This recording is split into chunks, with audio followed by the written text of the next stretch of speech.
The village of Quinsun in the early 2000s, despite the nation's rapid development, remained incredibly backward due to its remote location. Even the electricity lines had only been extended there for a little over 2 months. The wealthiest household only owned a black-and-white television, which they would often bring out into the yard in the evenings for the villagers to gather and enjoy together. Today, Mrs. Lua went to her backyard garden to pick water spinach. They had all been harvested that morning, but a few stalks remained, so she made a pot of soup with some swamp crabs she'd caught at noon. There were 2 other members in her household. First was Kevin, her only son. He was over 40 this year.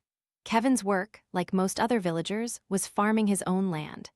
Generally, they had enough to eat and wear and weren't truly destitute. The last member of the family was Helen, Kevin's wife. She worked as a postal clerk at the post office in Nguyen Khai Market. Though the work was light, she had to leave early in the morning and often stayed out until late evening, sometimes out of laziness. A little more about the relationship between the 3 of them. It was far from peaceful.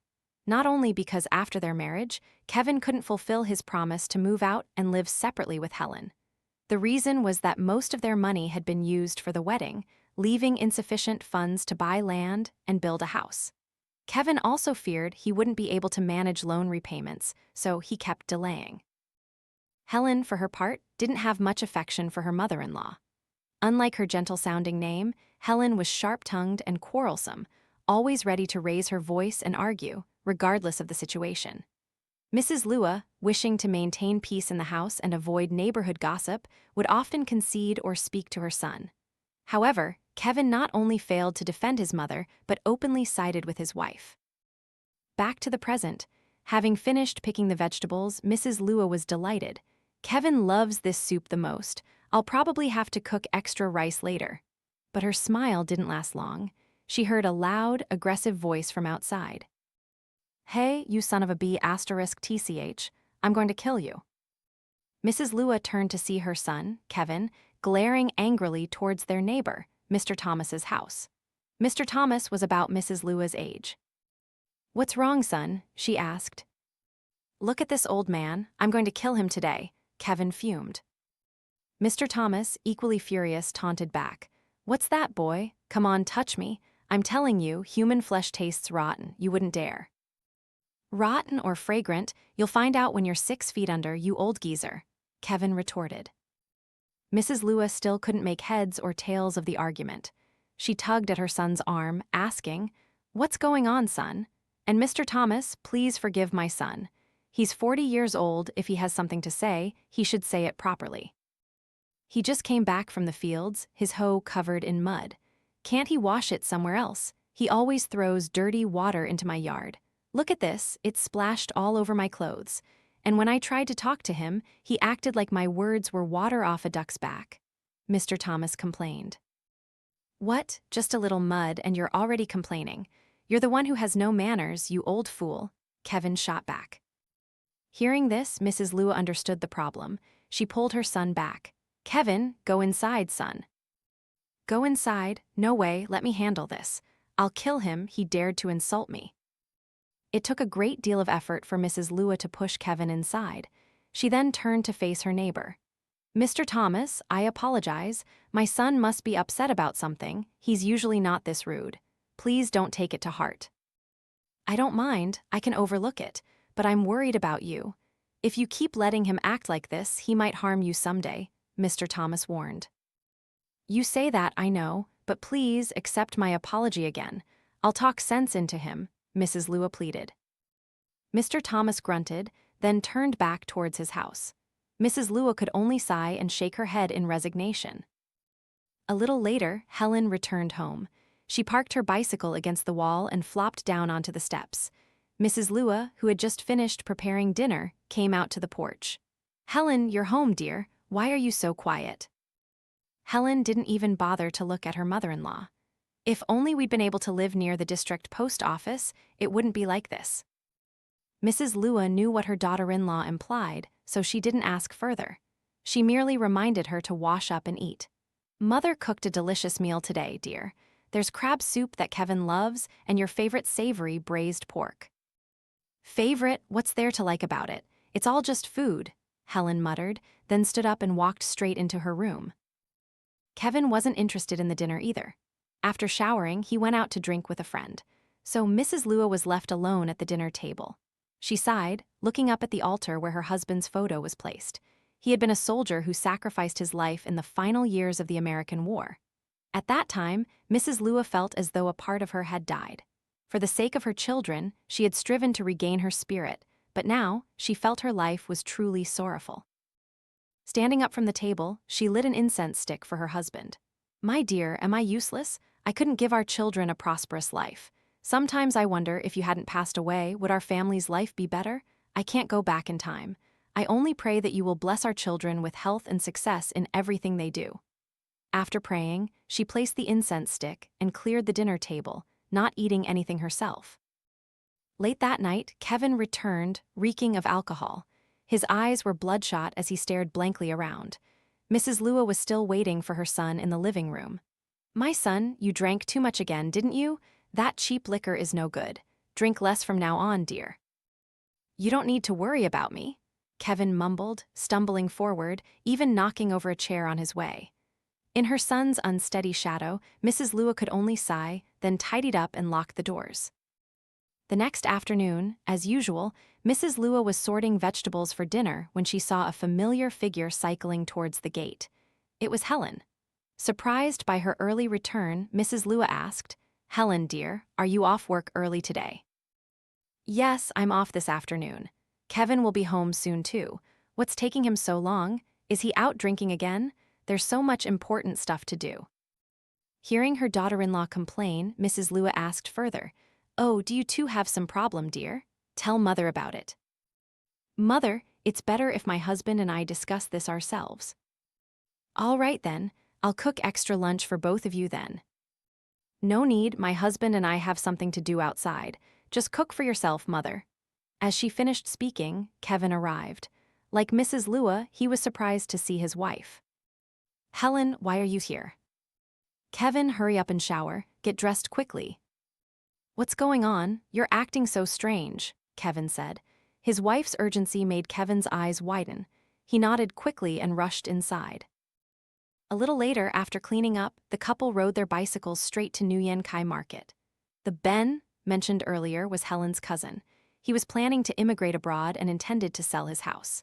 Helen had been eyeing it for a long time, hoping to persuade Kevin to buy it and move out.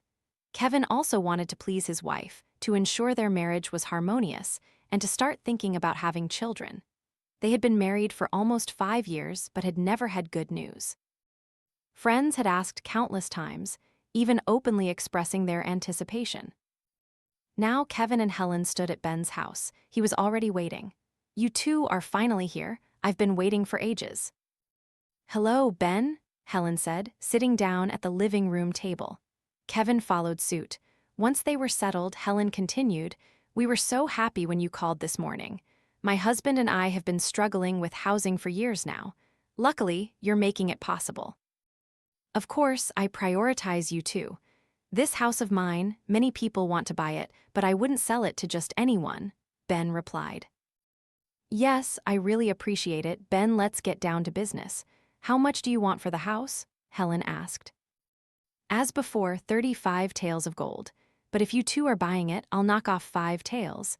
A neat 30 taels. "Oh, thank you, Ben."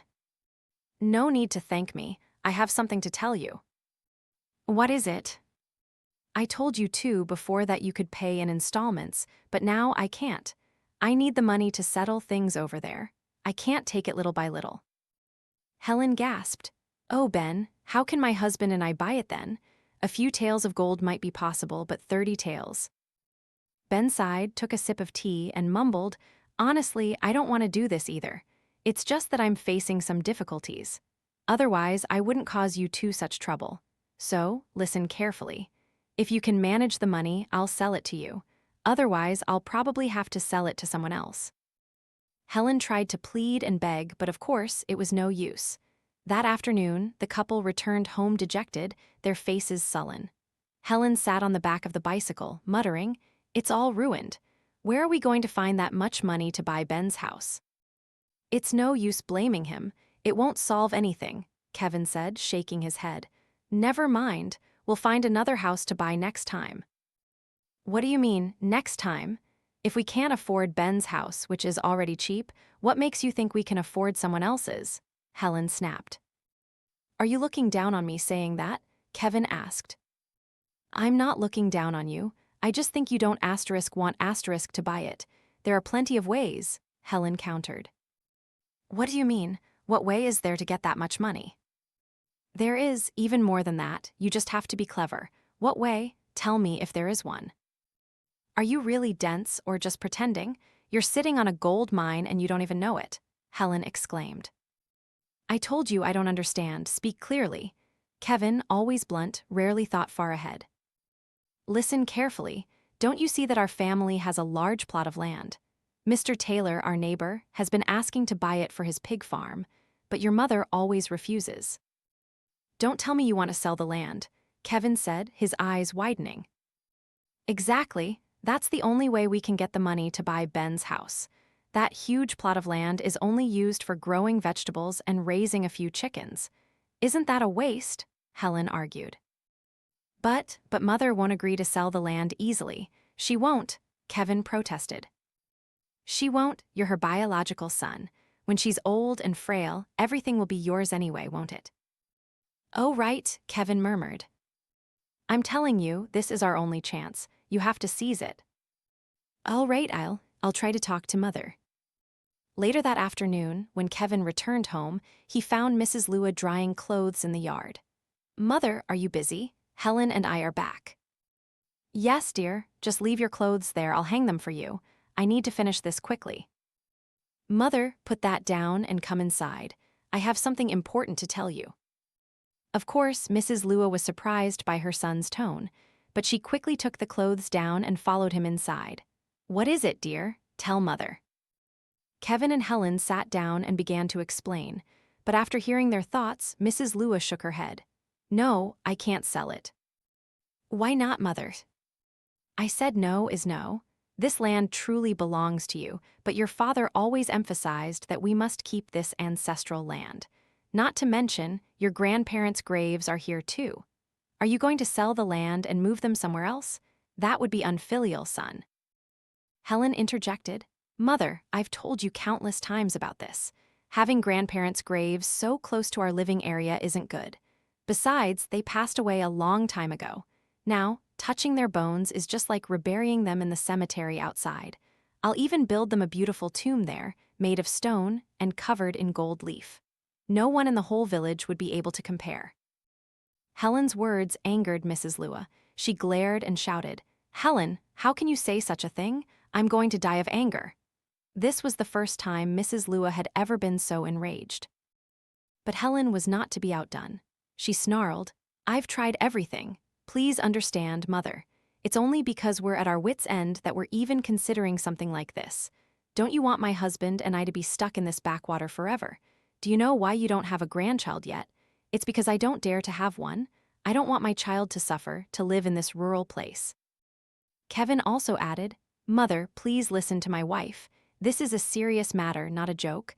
I'm your only child in this house. Who else are you keeping the land for?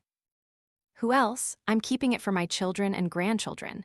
If that's the case, then you must help my wife and me seize this opportunity. It won't come easily. Just sell the land so my wife and I can buy Ben's house. When you're old and frail, you can move in with us and we'll take care of you. We're not abandoning you to live alone, Kevin pleaded. I said no, I won't sell it. Your grandparents' graves are here. If I disturb them, I'll die. I won't have the face to meet them in the afterlife, Mrs. Lua cried. Why do you keep bringing up those things every day? Do you want to make things difficult for my wife and me? Kevin yelled back. What do you want? I've said what I have to say. I'm going to cook dinner now, Mrs. Lua said, standing up. Dinner? What dinner? If you don't sell the land, I have nothing to stay for in this house. As he finished speaking, Kevin stood up and stormed out, riding his bicycle away. As for Helen, she glared, let out a deep breath, muttered something under her breath, and then also stood up and left. It was late and Kevin and Helen still hadn't returned. Mrs. Lua was worried, but also deeply saddened. She knelt before the family altar, muttering prayers. Just then, she heard a loud noise from outside the gate. It sounded like a bicycle being thrown, followed by Kevin's slurred voice. "Damn it, keep it safe. Keep these things safe. We'll see how you live." When Kevin came inside, Mrs. Lua went back to her room, muttering a few resentful words under her breath. Kevin just lay down on the living room sofa and fell asleep. Almost a week passed, and the atmosphere in Mrs. Lua's house was oppressive and suffocating. Kevin was drunk all day, and Helen sulked at her parents' house. From morning till night, wherever Mrs. Lua saw her son, she would hear him cursing and insulting her, trying to provoke her. Kevin, at this point, was like a wild beast, uncaring that Mrs. Lua was the one who had given birth to him and raised him. Even the neighbors were disgusted. This afternoon, Mrs. Lua returned from the fields, holding a basket of swamp crabs she had caught in their own rice paddies. Since the argument, Kevin had almost completely neglected her, not caring for her at all.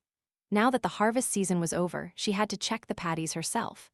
As she entered the yard, she saw Helen's familiar silver bicycle.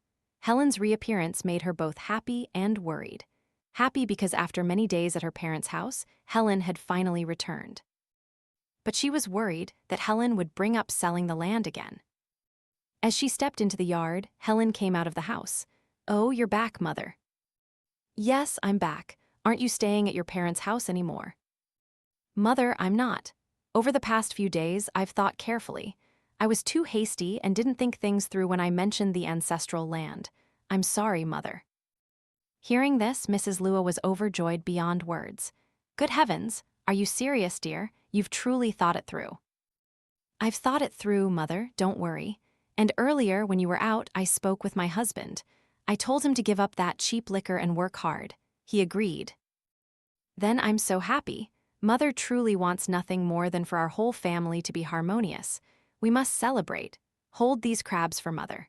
Run to the market and buy some meat and fish so we can cook a delicious meal tonight, and the whole family can celebrate." "Mother, just stay home. I'll go to the market by myself, it'll be faster," Helen said.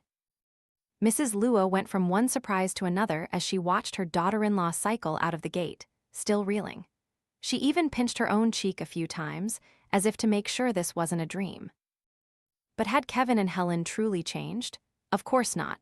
How could Helen so easily abandon her intentions? Over the past few days at her parents' house, Helen had considered many ways. Day by day, the deadline for Ben to sell his house and go abroad was approaching, now only about 2 months away. As she thought, a brutal and sinister idea flashed through Helen's mind. Instead of persuading Mrs. Lua to agree to sell the land, she would make her silent forever. That way, the land would naturally belong to the couple. This was no impulsive thought. Helen had planned it meticulously. She knew that Mrs. Lua had a jar of herbal wine, steeped from various herbs since her husband was alive. Every time the weather changed, before bed, she would pour a small cup and drink it. It had kept her from suffering from joint pain for years. And now, with winter approaching, Mrs. Lua used that herbal wine almost every night. Helen decided to buy arsenic, a type of poison. She planned to mix a small, controlled amount into the herbal wine so that after several drinks, Mrs. Lua would gradually absorb the poison and die. That way, even if people checked, they wouldn't find the real cause of death.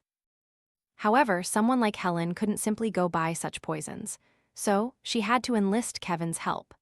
Kevin was acquainted with a friend who was an herbalist, and arsenic was sometimes used in traditional medicine to treat asthma, though with specific dosages and methods. If used indiscriminately, it would be a deadly poison. After presenting her grim plan to her husband, Kevin was a little startled. But Helen relentlessly pressured him. She told him to be a strong man. "Mother is old anyway. If she doesn't understand us now, she'll just be a burden. Besides, have you thought about what happens in another year or 2 when she gets sick? Who will take care of her? It's better to send her to meet your grandparents and father early, isn't it?" Over the past few days, Kevin's mind had been muddled by alcohol and resentful thoughts. So, he nodded, agreeing to his wife's cruel and cunning scheme. That agreement turned him into an unfilial son. That evening, dinner at their home was different. From the special dishes to the cheerful conversations, Mrs. Lua and the couple seemed to forget the last time they had experienced such joy. Mrs. Lua was so happy she even forgot to eat, just looking at Kevin and Helen, urging them to eat more. Helen reached out to pick a fried fish and put it in her mother-in-law's bowl. "Mother, eat this. I bought it right after it was caught, not kept all day." "Oh, I know, dear. I can see the fish is very fresh. By the way, Mother, I noticed winter is almost here. Is your herbal wine jar full? Do you need me to buy more wine?" "No need to worry about that, dear. A few days ago, Mother bought more wine to refill it. It should be ready to drink by now. But don't wait until you're already aching to use it. Haven't they always said prevention is better than cure? From now on, you should drink it regularly too, son," Mrs. Lewis said, then recalled. "Our neighbors sometimes complain about their bone aches, but thanks to your father's herbal wine, I've saved so much money on medicine." Hearing this, Helen turned to look at her husband. They exchanged knowing smiles and continued their meal. The next morning, Kevin woke up, showered, and changed. He then went to Quinn's traditional medicine shop. When Quinn saw him, it took a while to recognize him, as they hadn't seen each other in years. After pouring tea for his guest, Quinn asked, "Why are you here, Kevin? What's wrong?" "Well, it's been a long time since we last met, hasn't it? You're sharp, Quinn. I'm actually here to get some herbal medicine. I've been feeling a bit tired lately, not eating well, not sleeping soundly." "Why didn't you come earlier so I could examine you?" Quinn asked. "That would be great, but I'm busy with farm work, so I just want to finish up at home. Besides those herbal medicines, I also want to buy a bit of arsenic from you." "Arsenic? Why do you want to buy that? It's a deadly poison, not something to mess with," Quinn exclaimed. "I know. My wife has been suffering from sinusitis for a long time. Every time the weather changes, her nose runs terribly and it smells bad. I heard people say arsenic can cure it," Kevin lied. "Well, it doesn't really help with sinusitis, but if you use it, you must be extremely careful. Bring your wife here, and I'll examine her and show you how to use it. And with arsenic, you need several other herbs. You can't just use it alone," Quinn advised. "No need to bother, Quinn. The road is long, and in my village, there was someone who used arsenic to treat sinusitis and was cured. It's just that now, they can't find that type anymore. They told me to come to a traditional medicine shop to order it. You're the only person I know. It's hard to find other places to buy it, and they charge too much." Kevin continued to make excuses. Hearing his words, Quinn felt a little sympathetic. He nodded. "All right, wait a moment. I'll get you some. But listen to my instructions on how to use it. If you see someone in the village using it incorrectly, you must tell them to stop immediately, or it could be life-threatening."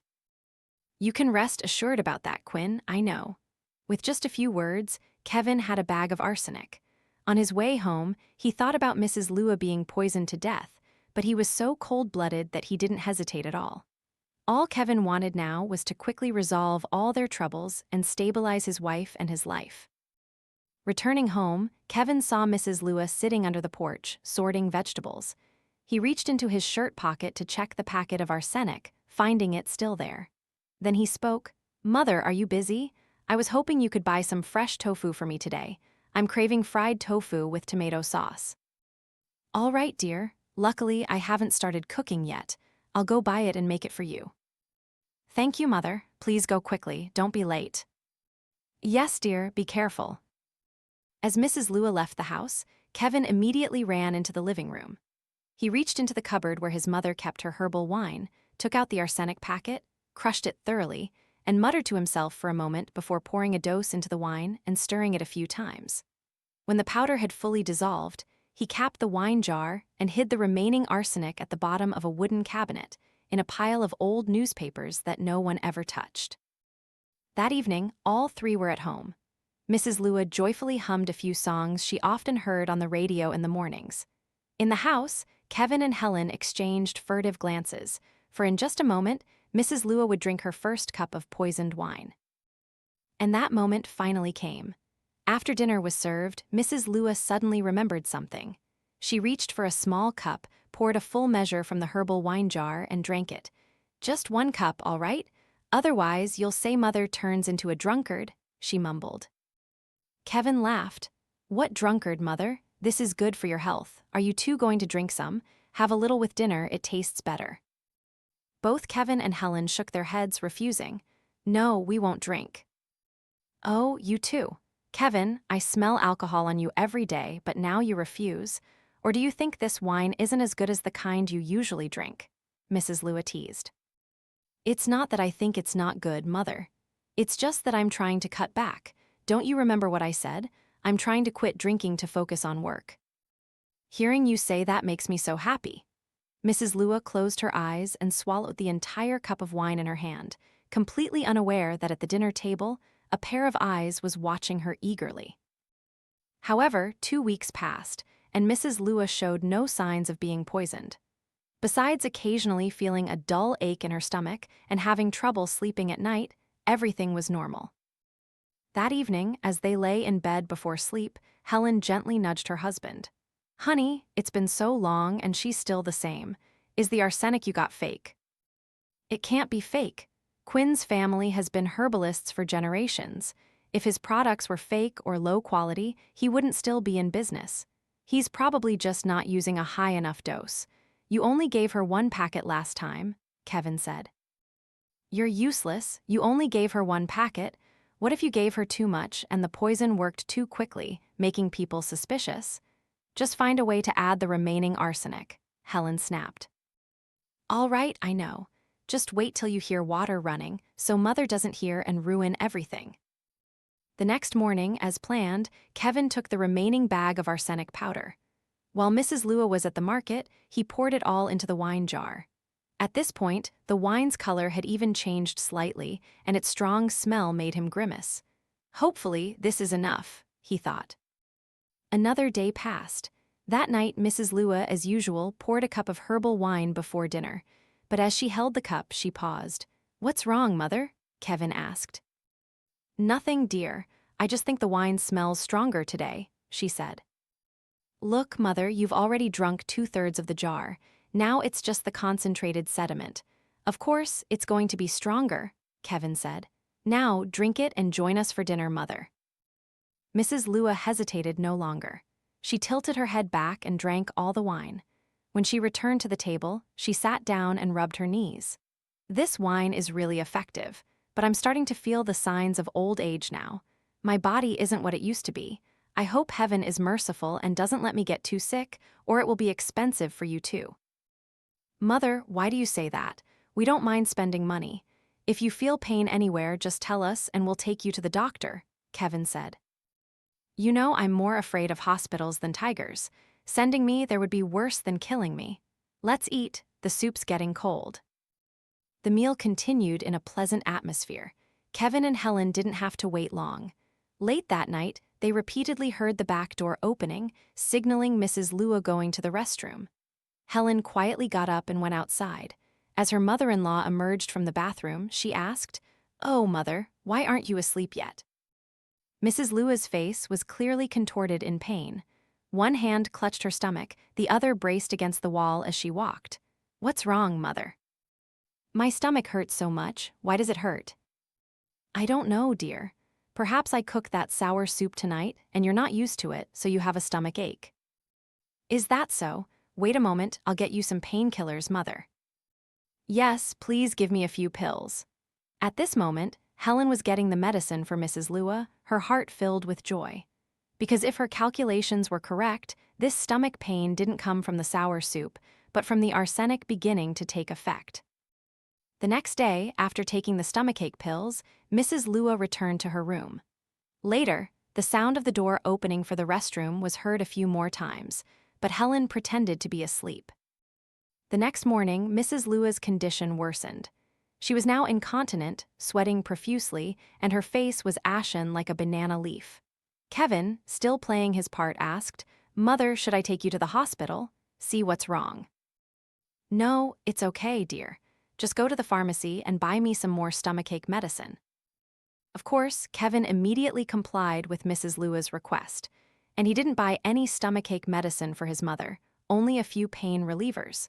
By late afternoon that day, Kevin's actions left Mrs. Lua almost entirely confined to her bed. Her mouth mumbled something as if she were delirious. At one point, she even called out her deceased husband's name. It was then that Kevin invited a medic to their home for an examination. With only a few simple tools and no sophisticated equipment, the medic concluded that Mrs. Lua had severe acute colitis. After prescribing some medication, he told Kevin to buy it from the pharmacy. After taking the first dose, Mrs. Lua's stomach pain subsided somewhat. She stopped moaning and fell asleep.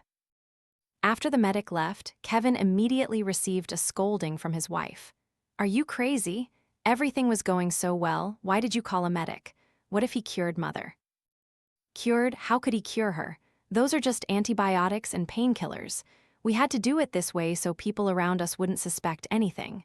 Look at Mother, sick and not going to the doctor, then suddenly dying, people would gossip. It's too much trouble."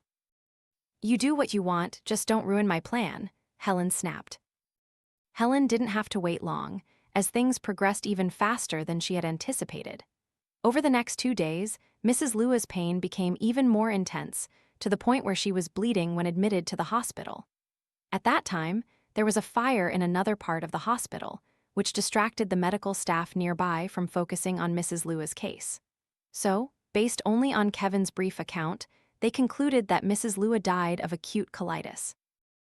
The news of Mrs. Lua's death surprised her relatives and neighbors. It was too sudden, happening in just a few days. But what could be done, as nothing unusual was detected? Moreover, seeing Kevin and Helen's feigned grief, everyone praised them as filial children. Not stopping there, even before his mother's body was cold, Kevin immediately contacted Mr. Taylor, the villager, to discuss selling their land for his farm. He cited being short on money for the funeral expenses. "If you buy it now, I'll have the money to take care of everything."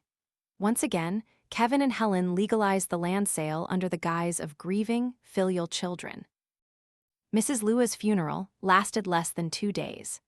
After burying his mother, Kevin also called a group from the funeral service to relocate his grandparents' 2 graves from the garden.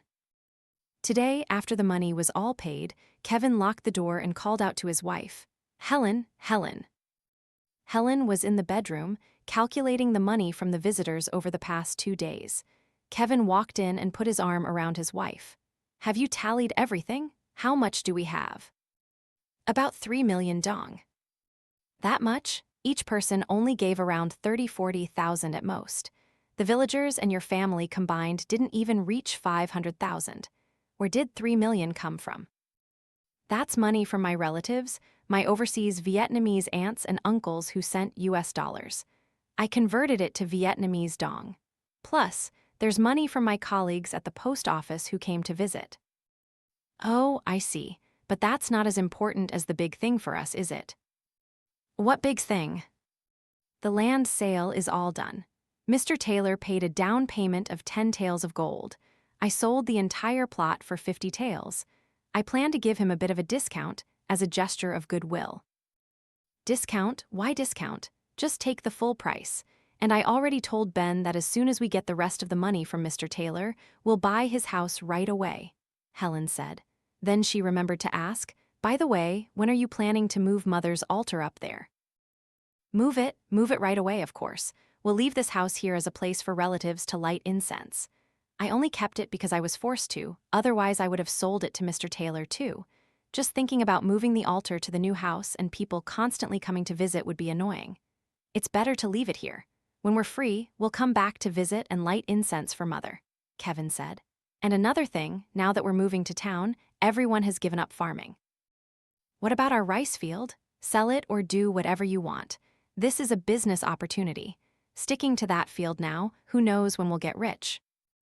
I know. You've been nagging forever. Turns out, everything is more favorable than our plan, isn't it, honey?" Helen said. "Favorable? Of course it's favorable. It's our asterisk house. Otherwise, we'd still be stuck in this backwater," Kevin said with a confident smile. "Honey, should we take a nap? It's just the 2 of us here. Even if we're loud, no one will hear." But as soon as he finished speaking, a loud crash from outside startled them both. Helen frowned. "What was that, honey? Who else is here?" "Who else? Everyone's gone. And I locked the door carefully, didn't I? It must be a cat or a rat. Go check." As he said that, Kevin stood up and went outside. When he got there, indeed, there was no one. But at Mrs. Lua's altar, a vase had fallen and shattered. That crash must have come from here, Kevin thought. He stepped closer, looking around, but saw no animals nearby. He didn't think much of it, just muttered, "Damn it, Mother. I'll have to set a rat trap tomorrow since you're too lazy to clean up. He grabbed a broom nearby, swept the broken pieces into a corner, and then returned to the bedroom. What was it, honey? Helen immediately asked. Nothing, the vase just fell. Why are you so scared? I'm not scared, it's just… Never mind, it's nothing. We've finished planning, let's go to sleep. I have to go to the post office tomorrow. I've been off for 2 days.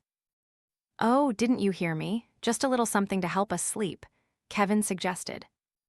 I'm so tired. The funeral, I haven't had time to rest or sleep. I'm really tired, let's just sleep, Helen said.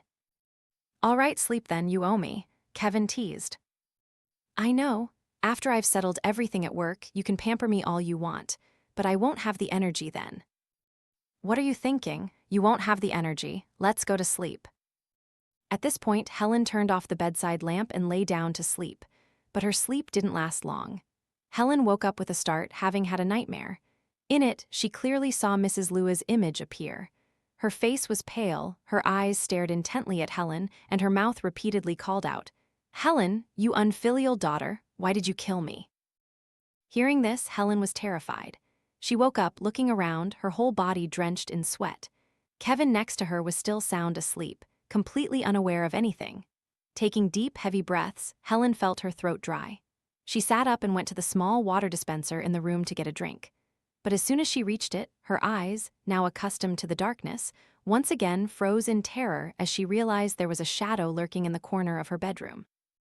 There was no light, so she couldn't clearly see the person's face, but from their silhouette, she could guess it was Mrs. Lua.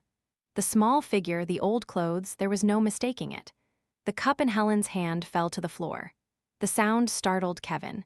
He lifted his head, his eyes still heavy with sleep, and asked, "What's wrong, honey? What's so noisy?" "Honey, it's Mother. I think I just saw Mother." "Shut your mouth. Mother is dead, isn't she?" Kevin grumbled. "No, I saw her clearly," Helen insisted. "You're hallucinating, go back to sleep," Kevin said. Even if she tried to tell her husband more, it would be no use. Helen quietly cleaned up the broken pieces, then climbed back into bed, but she didn't dare to close her eyes, remaining awake until morning. The crowing of a rooster announced a new day, but Helen's state of mind was chaotic. From the moment she saw Mrs. Lua's shadow in the corner of the room, until now, she still felt someone's presence.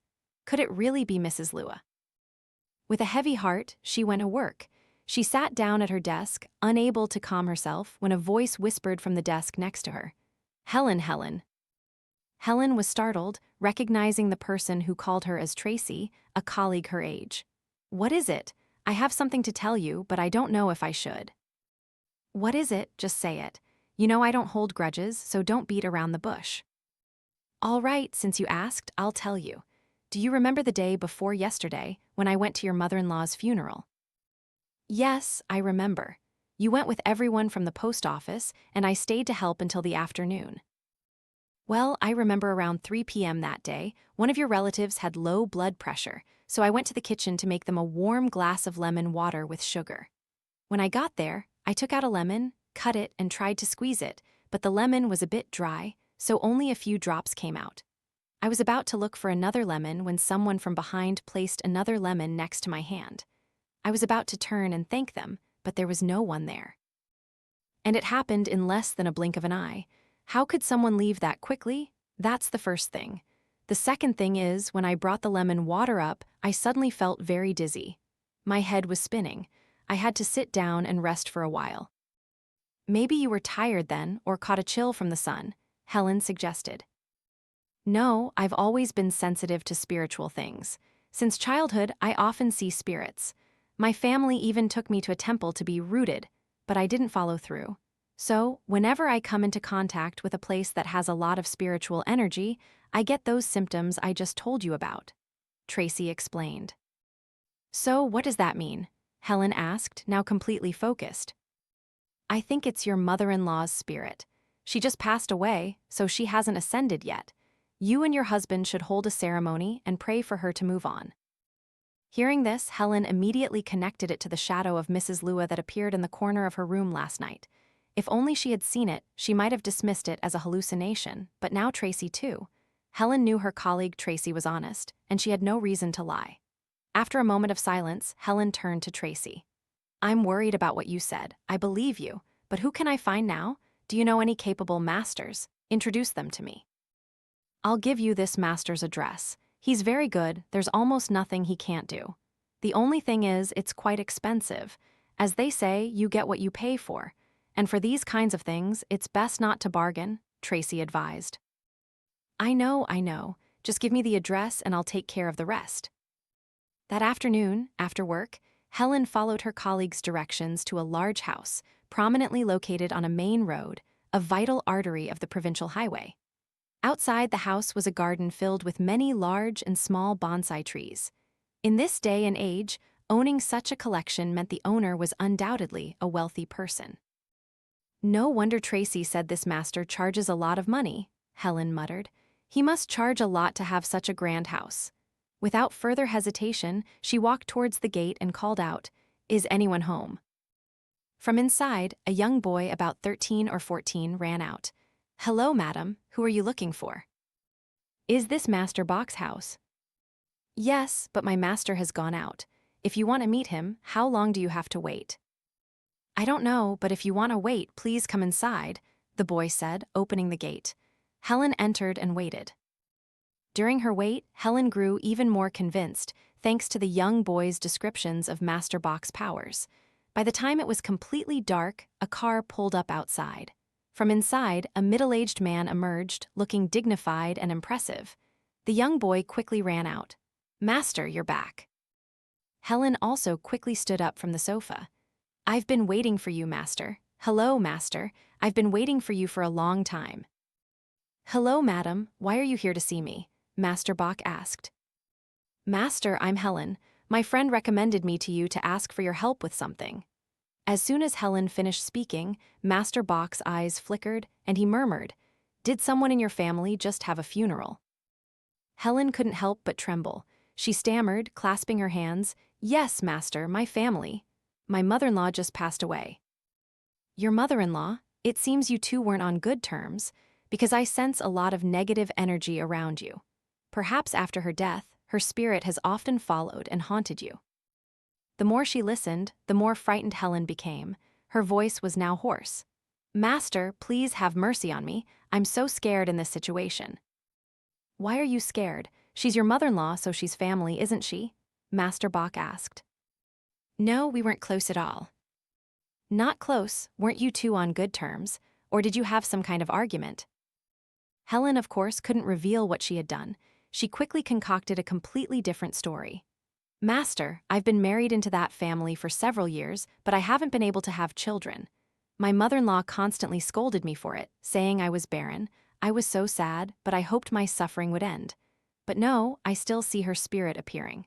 Perhaps even in death, she still wants to scold and torment me." "Oh, what a tragic story. All right, I have a way to help you," Master Bach said. "What way, Master? Can you help my mother-in-law ascend?" "No, I don't think she can ascend. It's because she has many unresolved attachments and grievances. So, the best thing to do now is to perform a ritual to trap her spirit in a seal." "Please do it, Master. Any way will do." "But I must warn you, this method will be quite expensive," Master Bach said. "How much, Master, how much?" Helen asked anxiously. At the mention of money, the master raised his finger. 5 taels of gold. This amount was neither small nor large for Helen, as she could still manage it from the money they got from selling the land. After thinking for a moment, Helen nodded. "Yes, that's fine. 5 taels it is, but you must promise to resolve everything smoothly." "Of course. Rest assured, when Master Bach takes action, there's nothing that cannot be done," he said confidently. "Then when can we perform the ritual?" Helen asked. "Tomorrow. Are you busy?" "No, Master, I'm not busy at all." "Then give me your address. I will come tomorrow morning." "Yes, Master, I understand." Returning home from Master Bach's, Helen was both happy and worried. Happy because someone was willing to help, but her worry was whether Mrs. Lua's ghost would appear again. When she arrived home, she saw Kevin sitting dejectedly on the steps of the brightly lit house. Recognizing his wife, Kevin stood up and bombarded her with questions. "What are you doing, coming home so late now? What are you busy with? Why are you acting like a child?" Can't you wait for me at home?" But Helen quickly noticed her husband's pale face. "What's wrong, honey? What happened?" "I saw Mother, I saw Mother." "Saw Mother? What do you mean? Did she come to visit you?" Helen asked. "No, it was your mother, my mother." "What are you saying? Your mother passed away, didn't she?" Helen said. "No, Helen, I saw her clearly," Kevin stammered. At this point, he recounted how he had returned from the fields earlier and saw a shadowy figure pass by a window in the house. At first, he thought it was a relative or neighbor coming to light incense for his mother. But then he remembered the house was locked, so how could anyone get in? Then Kevin thought, could it be a thief? So he quickly ran inside, turned on the lights to check, holding a hoe as a weapon for self-defense. But after checking everywhere and seeing no one, he finally opened the bedroom door, where Mrs. Lua used to sleep, to check. And when the door opened, what met his eyes was Mrs. Lua. She was standing next to the bed, her eyes staring intently at her son. Kevin, who was completely sober now, not drunk at all, stumbled backward, his mouth uttering incoherent sounds. Mrs. Lua moved closer and closer. She reached out her thin, bony hand and grabbed his neck. "You weak, unfilial son, how dare you kill me?" Kevin was terrified. He shrieked and ran out into the yard, collapsing. He was so scared that he didn't dare to go back inside. After finishing his story, Kevin gasped, his eyes filled with fear as he looked at his wife. Helen, after hearing his story, recounted her own experience as well as her meeting with Master Bach. "I've already asked Master Bach. Don't worry, honey. He'll come tomorrow to perform the ritual." "That's great then, but if that's the case, we can't stay here tonight." "Yes, let's go to your mother's house. It will be safer there," Kevin said. At Helen's suggestion, Kevin quickly nodded. The couple even took some belongings and rode their bicycles away. The next morning, Master Bach, true to his word, arrived with his disciple. Kevin and Helen were also present, but stood far outside the yard, not daring to look inside. Seeing the master, Helen stepped forward, clasped her hands, and spoke respectfully. "Master, please help us. My husband and I don't dare to go home. It seems the haunting is very serious." "Indeed, it seems very serious. I tell you, this house is now filled with negative energy. You're lucky to have met a highly skilled master like me. If you had met some lesser ones, you might have ended up with broken necks," Master Bach boasted. "What do you mean, master?" "I'm serious, I'm not joking. Spiritual matters are very fearsome. Disciple, bring me the 8 trigrams mirror." "Yes, master." The young boy took out an 8 trigrams mirror from his backpack. On one side, it looked like a normal hand mirror, but the other side had yin-yang symbols and strange carvings. Master Bach turned the mirror towards the inside of the house. Suddenly, sounds like wailing emanated from within, but the padlock was clearly still on the door, so how could anyone be inside? Helen instantly clutched her husband's arm, terrified. After walking around the house once, Master Bach put the mirror away. Then he instructed his disciple to tightly seal all the large doors of the house. Then he turned to Kevin. "Kevin, help me with the padlock, but only I will go inside. Afterwards, you must immediately lock the door. Do not open it unless I give the command, no matter who pleads or screams." "Don't worry, master. I understand," Kevin replied. He imagined in his mind if Mrs. Lua's voice pleaded from inside, he would definitely lock the door tighter. The ritual lasted for a bewildering 2 hours. Then, there was a knock on the door, followed by Master Bach's faint voice. "Open the door, open the door." Kevin trembled as he fumbled with the lock. When the door was pushed open, Master Bach emerged, his steps heavy. Kevin peered inside. The living room now looked like a battlefield with everything in disarray. Especially Mrs. Lua's altar, one leg was broken, and the ritual items on top were scattered everywhere. "Master, is it done?" Kevin asked. "Yes, it's done," Master Bach said, holding up a small urn. "Inside this is your mother's spirit. You must bury it in the corner of her bedroom, then lock the room door. That way, her spirit will never escape to haunt or harm anyone." "Excellent, thank you, Master. How much did it cost?" Kevin asked. "Let's get down to business. Yesterday, I told your wife 5 taels of gold, but this was more difficult than I expected. I wonder if you two can offer a little more?" Master Bach suggested. "Yes, don't worry, Master. You won't be shortchanged," Kevin said. After paying a generous sum to Master Bach, Kevin dug a hole in the floor of Mrs. Lua's bedroom and buried the small urn. As he buried it, he muttered, "Stay here, mother. Don't ever come out and trouble my wife and me again." This heartless and cold-blooded act, whether it reached heaven or not, caused the rain to fall incessantly from that day on, even causing the roof to leak in places. But Kevin didn't care. It didn't affect him, because Mr. Taylor had now paid the full amount. So, the couple locked up this house forever and moved to their new residence. 3 years passed. Kevin and Helen's lives had changed dramatically. Kevin was now the owner of an electronics store. Helen, though still working at the post office, had been promoted to manager. In addition, there was a new member in the family, their son, Victor. Helen had gotten pregnant right around the time they moved into their new house, and it was a boy, which made Kevin overjoyed as he now had an heir. Victor was now over 2 years old. Every day, if Kevin didn't have time to take care of him, he would send him to a nearby daycare. In the evening, they would pick him up. Life at this point was exceptionally leisurely and carefree, but as the saying goes, an idle mind is the devil's workshop. Kevin began to indulge in unhealthy pleasures, drinking and gambling. Once he started gambling, he lost all sense of time and responsibility. Kevin would go to gambling dens near the border to avoid police surveillance, sometimes not returning for 3 or 4 days. This afternoon, Kevin received news from a familiar gambler. He learned that a new gambling den would open at the border tomorrow. It would attract many influential gamblers and tycoons. Normally, he could gamble anywhere, but this time, he had a different idea. He wanted to satisfy his gambling addiction and also use the opportunity to network with wealthy people, building relationships for future needs, or even just to show off to everyone that he knew important people. For the first 2 days at the new gambling den, Kevin neither won nor lost. He also managed to befriend some tycoons in the area. But on the 3rd day, he unexpectedly suffered a massive loss, the biggest in years. All the money he brought was gone. Of course, Kevin couldn't just give up and go home. He borrowed a large sum of money, hoping to win it back, but bad luck continued to plague him, causing his debts to spiral. By the 5th day, when the casino owner felt he owed too much, he refused to let him play anymore. He also warned Kevin that if he didn't pay everything within a month, the underworld would come looking for him. Kevin was not worried at all, because he still had an ace up his sleeve that could help him escape debt, the old house in the village. In recent years, Mr. Taylor's farm business had been thriving. He still wanted to expand his land and had already acquired all the surrounding households.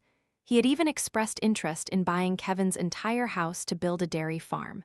Kevin, not needing urgent money, had always put him off, refusing to sell. After returning from the gambling den, Kevin immediately went to find Mr. Taylor to discuss the sale. Of course, Mr. Taylor bought it immediately without hesitation, even paying in full without bargaining over the price. With a large sum of money in hand, Kevin was overjoyed. "You just wait. Tomorrow, I'll get back everything I lost." But he had no idea that this action would lead to his later regret. The next day, Kevin returned to the border casino, carrying over 500 million dong. Lady Luck seemed to smile upon him that day, as his money quadrupled. Overjoyed, he even decided to stay there for another week, ready to challenge any other gambler. Meanwhile, at home, Helen had just finished work. She had a farewell party with her colleagues at the post office because it was about to be dissolved. She was also being transferred to another administrative position with a much better salary and higher chances of promotion. In her joy, Helen raised a glass of beer and said, "Everyone, quiet down. Listen up. Tonight, I'm treating everyone to eat and drink whatever you like." Applause erupted. Helen happily tilted her head back and drank the entire glass of beer. Normally, she wasn't used to alcoholic drinks, but how could she resist when she was so happy? After drinking heavily for a while, Helen felt the need to use the restroom, so she got up and stumbled her way there. After asking a waiter, Helen went to the back of the pub to relieve herself. When she came out and looked for the sink, she saw an old woman blocking her path. She could only guess it was an old woman, because the person was wearing a conical hat that covered her entire face, old clothes, and long, flowing hair behind her, suggesting she was female. "Old woman, move aside."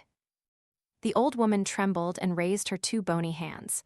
"I'm hungry. Do you have any money? Please spare a little."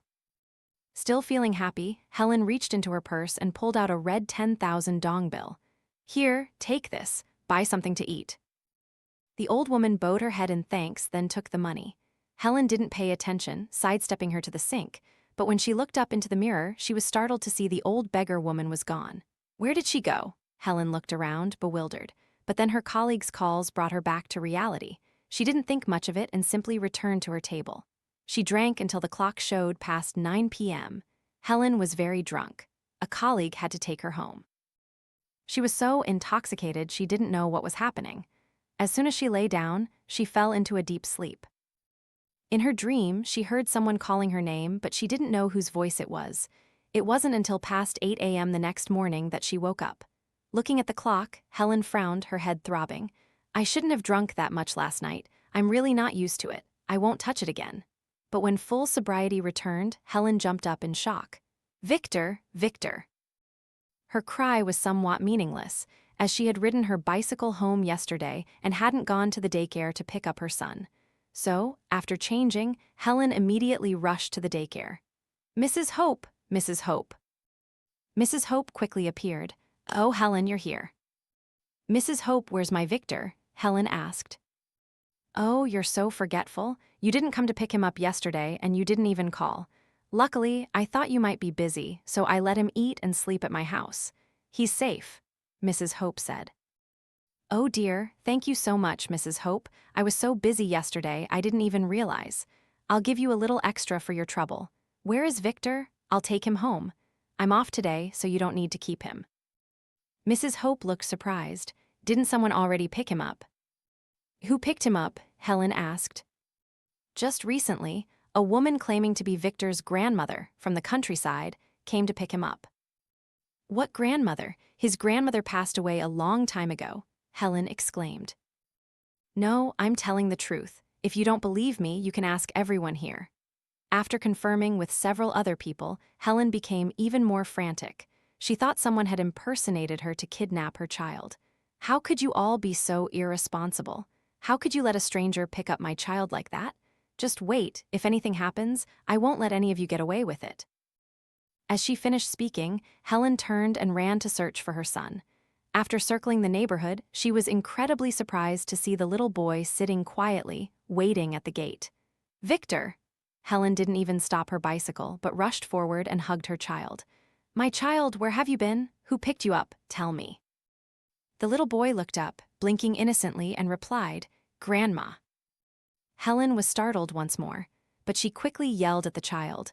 What grandmother? Your grandmother is dead. She died before you were even born. How could she pick you up? The child said nothing more, just bowed his head and fiddled with something in his palm. Helen bent down and saw that her son was holding a 10,000 dong bill. Where did you get this money, dear? At this time, this was a considerable amount, so it was rare for a child to have it, let alone in a well-off family like Helen and Kevin's. Victor once again looked up, held up the bill, and proudly announced, Grandma gave it to me. You're starting again. What grandmother? Helen snapped. It's really Grandma, the child insisted. If you say that again, I'll spank you. Helen snatched the money from her son's hand, put it in her pocket, then stood up and carried him inside. That evening, Helen had finished cooking. Normally, she would send her child to daycare and buy food from outside, so now Helen was a bit tired. After feeding her child, she brought her bowl of rice to the living room, turned on the TV, and began to eat. However, as soon as she put the first spoonful of rice into her mouth, Helen immediately grimaced. The sour smell hit her nostrils, and the taste wasn't right. Moreover, looking into the bowl, the rice grains were now soggy and mushy, looking as if they had gone stale a long time ago. But Helen had just cooked the rice. Still reeling from confusion, suddenly, all the lights in the house went out. Helen was startled, looking around. Why is the power out now, and without any warning? As Helen finished speaking, a loud crash echoed from the kitchen, sounding like someone was smashing dishes. Victor, is that you, dear? But Helen quickly realized that her 2-year-old son couldn't possibly reach the cupboard where the dishes were kept. A thought flashed through her mind. There was an intruder in her house. Only women and children were present, so Helen was terrified. Without a phone, she immediately stood up and groped for a flashlight. One hand turned it on, shining it towards the kitchen, while the other held a glass ashtray as a weapon. As she cautiously approached the kitchen, the strange sounds became clearer. Helen mustered her courage and called out, "Who's there? Show yourself." As soon as she finished speaking, the crashing sounds abruptly ceased. Helen was scared and confused, but she took a few more steps towards the kitchen door. And as she reached it, in the beam of the flashlight, Helen froze in terror. She saw a familiar shadowy figure standing with its back to the kitchen counter. And that shadowy figure was very similar to the old beggar woman she had seen at the pub yesterday, especially her hair and old clothes. "Who are you? Why are you in my house?" Helen demanded. A terrifying cackle echoed, followed by a voice. "Only 3 years and you don't recognize me, Helen? Who am I?" Immediately, the old woman turned around. Oh my God, it was Mrs. Lua's face, her mother-in-law whom Helen herself had murdered. Her face now only had one intact side. The other side was almost completely decomposed, revealing only a skull with maggots crawling around. Terrified, Helen staggered backward, lost her balance, and fell on her back. The fall and shock caused her to faint. When she regained consciousness, the lights in the house were on again. Sitting right next to her was Victor, who was now awake, holding a 10,000 dong bill in his hand. Helen was utterly horrified. She remembered her act of charity at the pub yesterday. After connecting the dots, she picked up her son and ran outside. "Is anyone there? Help me." Fortunately, it was night, but a neighboring house still had people awake, so they let her stay with them. Although she felt safe at the neighbor's house, throughout that night, Helen heard strange noises coming from her own house, similar to the sounds she had heard 3 years ago in the old house in the countryside. What is happening? Why is she appearing again? In the morning, as Helen was wondering whether to go home or not, Kevin returned after several days of gambling. Seeing her husband, Helen immediately ran to him. Honey. What's wrong? What happened, dear?" Kevin asked. "Something happened. Yesterday, I think I saw Mother." "Mother? My mother went out?" Kevin asked. "No, it was your mother, my mother." "What are you saying? Your mother passed away, didn't she?" Kevin muttered. "No, honey, I saw her clear as day, her voice and her pale face. She came to kill me," Helen cried. "Kill you? What's going on, honey? Do you know something?" Kevin finally confessed that he had sold the house back to Mr. Taylor. He demolished the house and accidentally disturbed the small urn that Master Bach sealed. "Oh my God, honey, how could you do such a thing? Do you know how much trouble I went through to resolve this?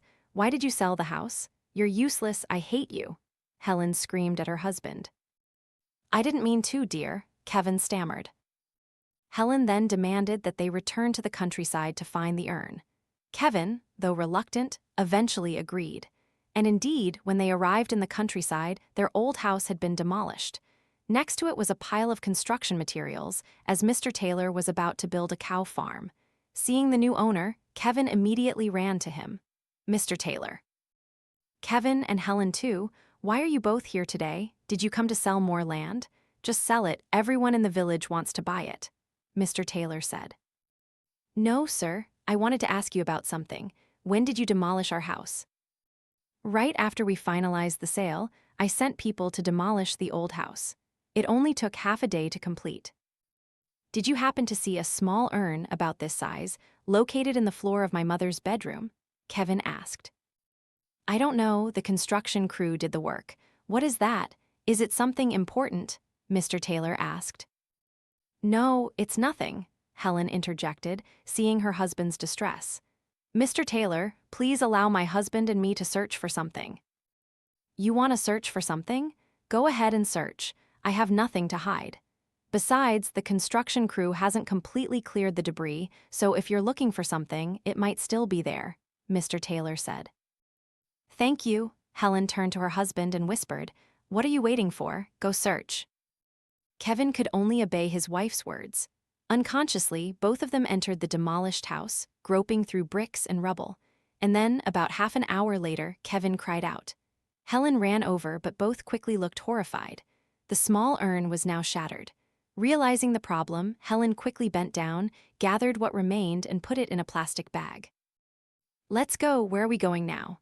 Kevin asked, looking lost and disoriented. "Where else? To Master Box quickly." Kevin nodded.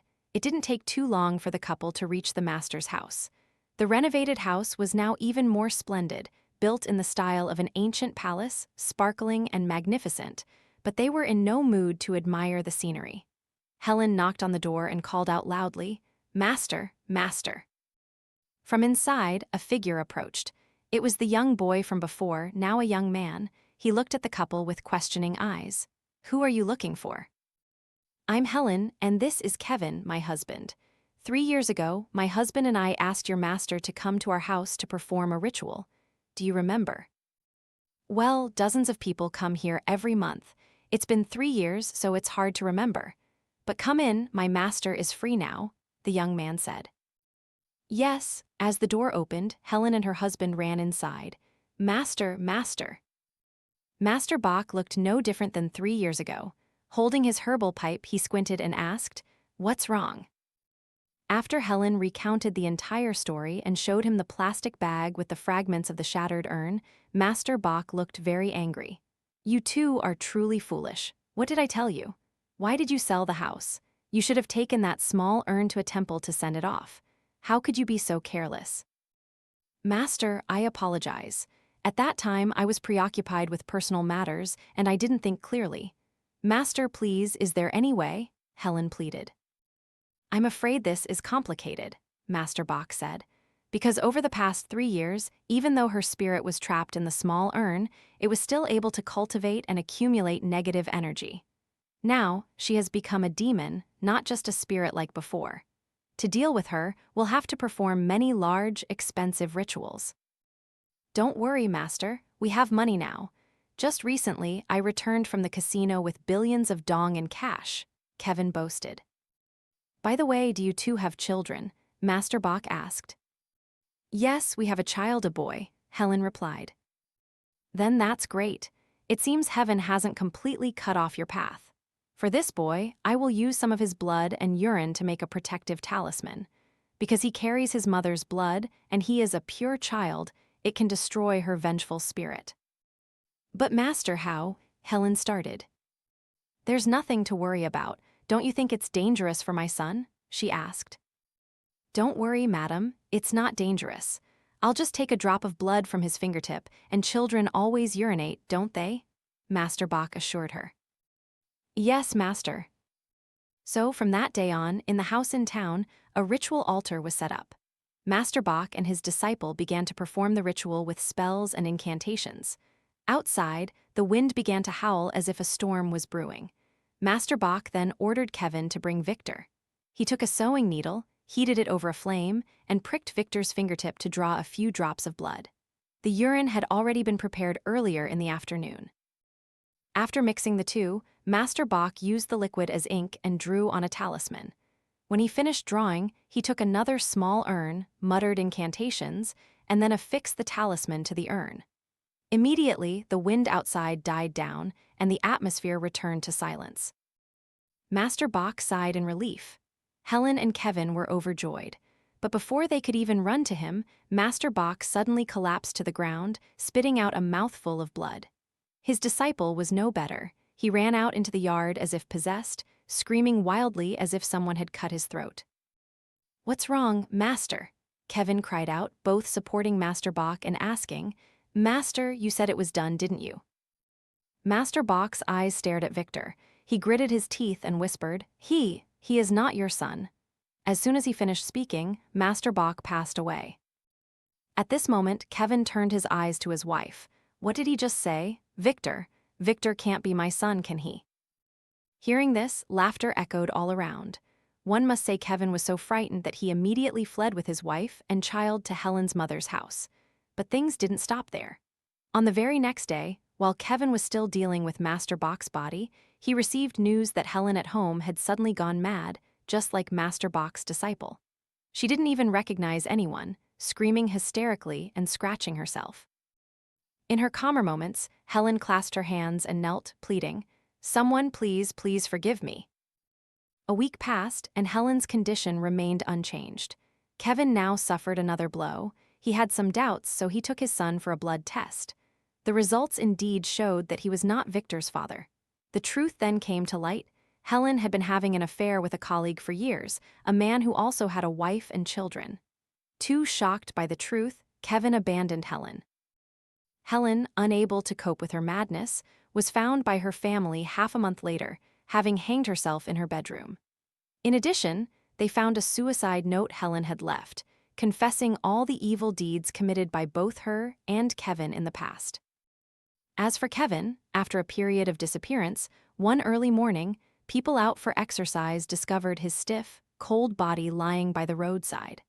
Kevin's face at that time was horrifying, as if he had seen a truly terrifying sight before he died. Both Kevin and Helen were dead. Victor, having no biological parents, was left to Helen's maternal family. And what about Mr. Taylor? After building his cow farm, he encountered strange incidents 5 or 6 times, even seeing Mrs. Lua's spirit appearing. Realizing something was wrong, he invited several monks from the pagoda to his home to chant scriptures. He also built a small shrine nearby to worship her. Perhaps it was because of his sincerity, but his business prospered more and more. A few years later, he became the wealthiest person in the entire village.